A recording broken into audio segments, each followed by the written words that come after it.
Il y a eu, au début de ces arrivées de migrants, un sentiment d'insécurité. Aujourd'hui, on n'est plus dans le sentiment d'insécurité, il y a réellement de l'insécurité.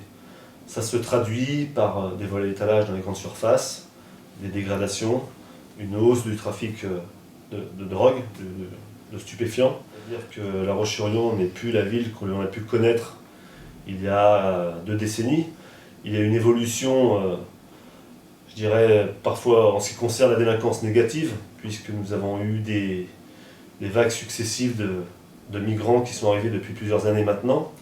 Et cela a engendré des difficultés pour accomplir nos missions, puisque nous n'avons pas de moyens humains ou législatifs supplémentaires pour faire face à cette vague de migration qui apporte son lot de délinquance.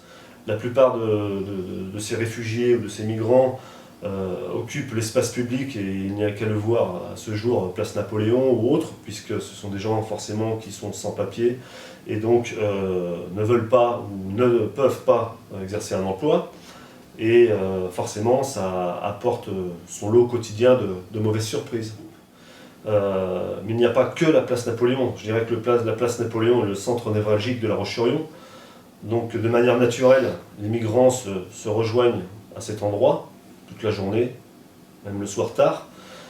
Mais il n'y a pas que la place Napoléon, comme je disais tout à l'heure, il y a aussi les autres quartiers qui font que ça génère une délinquance que nous ne connaissions pas il y a encore plusieurs années.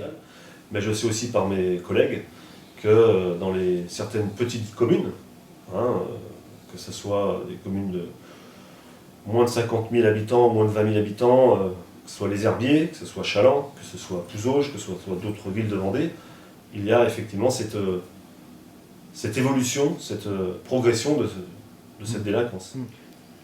Je ressens une inquiétude de la part d'une certaine population et un ras-le-bol de la part d'une autre. C'est-à-dire une inquiétude vis-à-vis des gens qui n'ont pas encore été touchés de près ou de loin par cette délinquance qui est amenée par ces migrants, mais un ras-le-bol aussi par ceux qui ont été victimes une fois, 2 fois, 3 fois, que ce soit par rapport au vol à l'étalage, que ce soit les violences volontaires, que ce soit les dégradations, etc. etc.